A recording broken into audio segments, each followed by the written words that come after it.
All right, guys, welcome back to part two outside my family's property.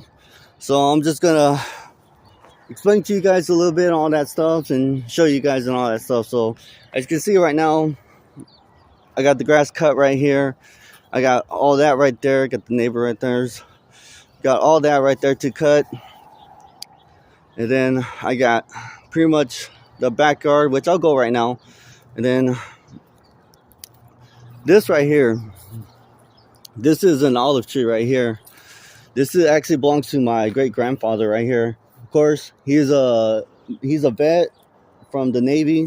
Passed away, I don't know how many years ago, but he planted this long time ago, and it just grows and grows and grows. It has never once died. I think there's certain branches that have died, but as you can see, it's still living. It is still living. And actually, right here, this right here is actually his initials right here. So I'll tell you that in a little bit, but as you can see, this right here is actually our second pump. I'll show you guys our first pump right here.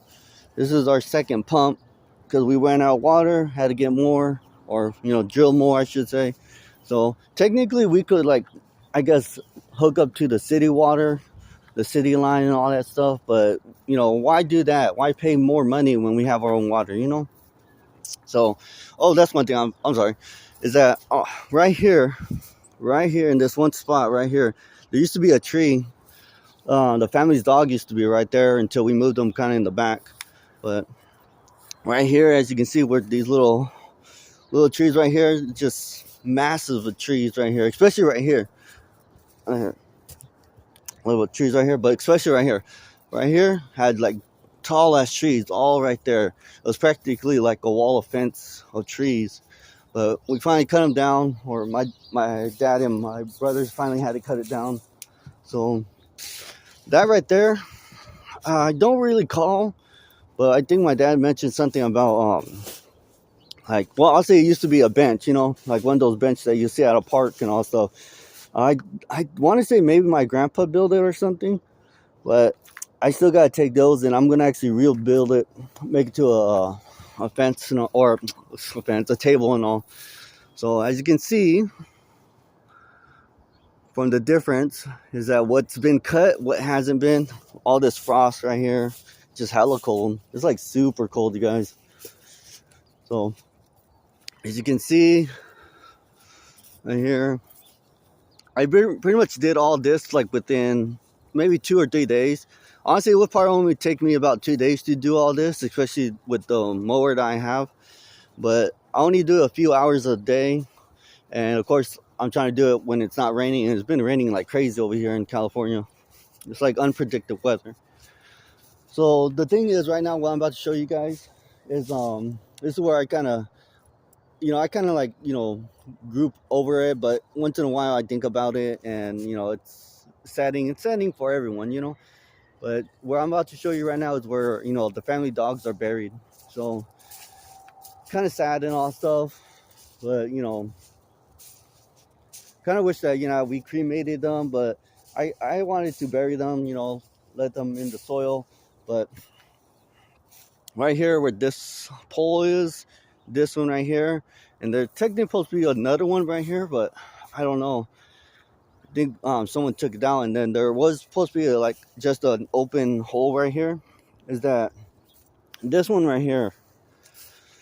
This one was the first family dog right here. Well, I think that's the pole that was supposed to be right there. So it's supposed to be 3 poles, but this one right here is the first family dog right here. He was moved up to the front, but then he was moved to that tree that I'll get to right now. But of course, he hit his age and passed away. We put him down, passed him away, and then I pretty much broke down. I kid you not.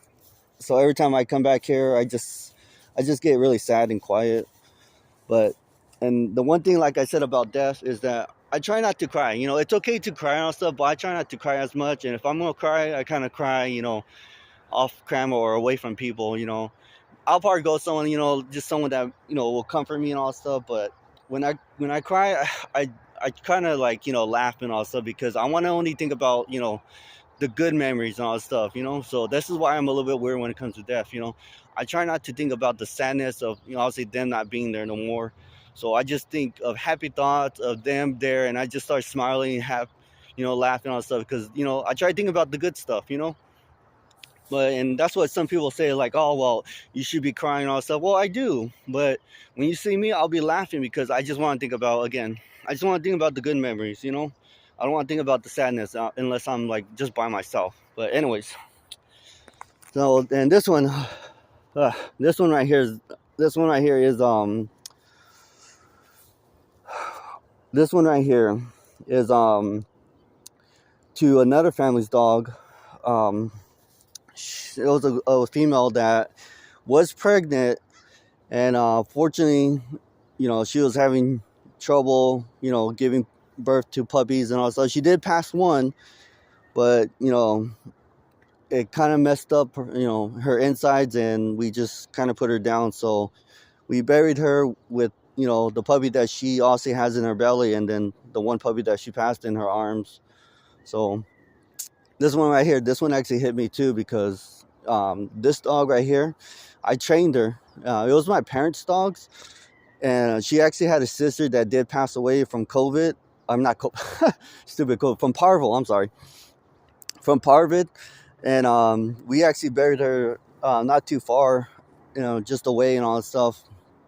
But we put her here with her puppies because didn't want to separate from all that stuff. And yeah, so this one I broke down as hard as my first one because he was my first dog. Of course, he was the family's dog, but he was my dog. You know what? Okay, I'm gonna tell you the story about this. I'm sorry. Okay, so this dog right here, his name was Jose. He was actually the runt of all his siblings. My grandpa got him, and every time my grandpa came, like home and all stuff, like when we brought him home and all stuff, and he came from work, my grandpa would sit on the couch and he'll go right next to his legs. He was just comfortable. But of course, as he grew up, I started playing with them, and then he became more my dog. But again, he was the family's dog, but I took care of him more, so he became my dog. This dog had a sister. She passed away of parvo. Then I trained her. She was a very well trained dog. I trained her very well. I kid you not. She was very overprotected. I kid you not. And there's some funny stories with her. Is that every time I would actually leave, like anywhere where I just leave for hours or even days on stuff, she would actually go to my grandparents, whimper and all that stuff, and because she will always sleep with me in bed and all that stuff. So she'll keep me comfortable and stuff. And anytime that, where my mom would go shopping and stuff, she'll be there, waiting in the car, of course, window cracked open and all stuff. And then if anyone come up, I kid you not, she'll be on guard. So she was very well trained. I trained her very well. But it's just, sad that, she passed on because she was still young. That's the thing. She was still young. So I don't know how old she was. I really forgot, but she passed away pretty young. But she had a few years before she got knocked up. But just the complication of that. And then this right here, where the pole's supposed to be, I want to say Mabel's right here, is that this right here, these two graves, this closed grave and this grave that was supposed to be open, is actually the offspring of my first dog. He knocked up the neighbor's dog, and then of course she gave birth.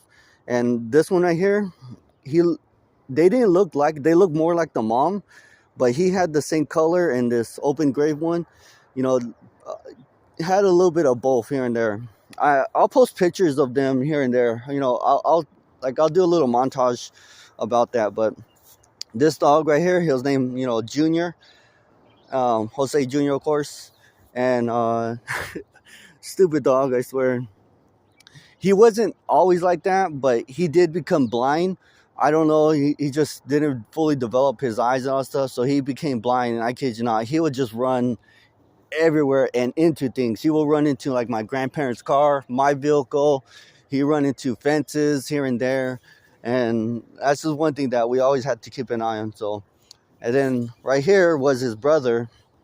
This is the thing. The sad thing about this It's like I'm not gonna say how he died. It's just because we could just say maybe he just ran into something, and that's about it. Anyways, but his brother, this one, his brother literally fully broke my heart. Is that after he passed away, of course, he was by himself. So I pretty much just let him, go, be what he wants to do and all stuff. But the thing about that is that I shouldn't have really let him free too much, because he got out, he got out roaming the streets or the roads and all that stuff. And for the longest time, I couldn't find him. And, just like any owner, worried about the dog, cautious, it's like hoping nothing bad. But, before I digged and all that stuff, I was just hoping like he'll come back. And he did. But then again, he would leave. And then, there were times where he would leave and come back, leave and come back. But then there was, again, obviously this one time where he didn't come back at all. And it was like days, weeks, and then months. And I said, like, dude, like, where is he, And I was kind of worried maybe someone called animal control. But he wasn't vicious, None of the dogs are vicious. They're very guard, they'll guard you and all that stuff. But they're pretty good with commands. But at one point, I just couldn't. So I think it was like me and my sister, we were driving. And I think I saw him because he became fat. I kept on feeding him because obviously with his brother gone, he just ate and ate and ate. But, he became a really fat dog. And at one time when we were driving, I want to say I saw him. I actually did see him on the road, and it just broke my heart. And I said, oh my God. And then I said, like, okay, I'm going to dig the hole. And then when I get back, just toss him in. But by the time I came back to him, when I saw him on the road, he was gone. And it just broke my heart even more because, he also can't be with his brother, his dad, and also the family dog and all. And I know I didn't even mention her name, but her name was actually Chiana. So I don't know where that's from, but that's what my parents called her. So you had Jose, Chiana, Junior, and then what his name what it could have been is Talon. But so I pretty much left this grave open for the longest time, and over time, just dust and all that just pretty much filled it back up. Because as you can see, it's like a pile of dirt right here, just like a small little hill, but just grass also grew in it. I came over here a few times, like over the years, just to clear it out, pointless and all stuff. But oh well. But I pretty much just gave up after that, just let it fill up. So, but like I said, I'm weird when it comes to death because I tend to laugh and smile and stuff because I just want to think about, the happiness, the good thoughts, the good memories. And I don't want to be all sad and all that stuff. But, yeah, I of course I have, sad feelings, sympathy and all that stuff. But it's like whatever.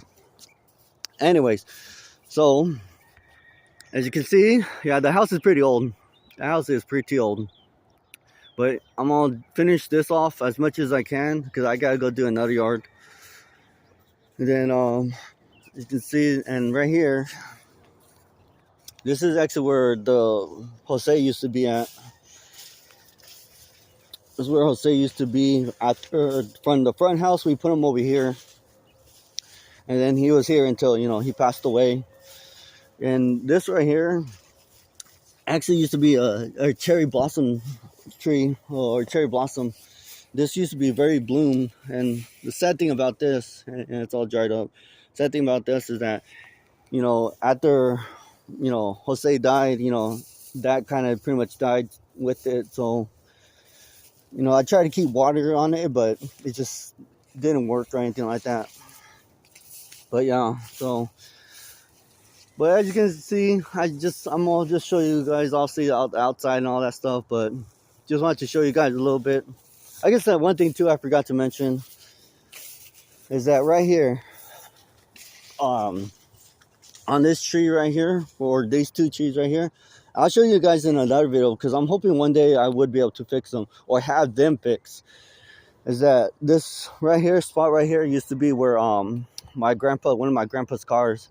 So I'm gonna hopefully get it up running And then there right here in this one particular spot right here was another vehicle of his. So like from this spot to that spot was one of the first original vehicles that my grandpa purchased way back then, like way back then, of course, you know.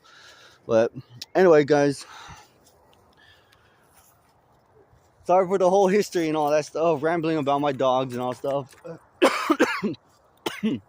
Anyways, but I hope you guys enjoy, and then I'll see you guys back when I get back to my office. I'm gonna do a little bit more Pokemon opening of a power box and just talk about you know, certain YouTubers and all that stuff. So again, subscribe, like my video. If not, it's all good, and go ahead and leave a comment in the comment section, and hope you guys, you know, see you guys soon. So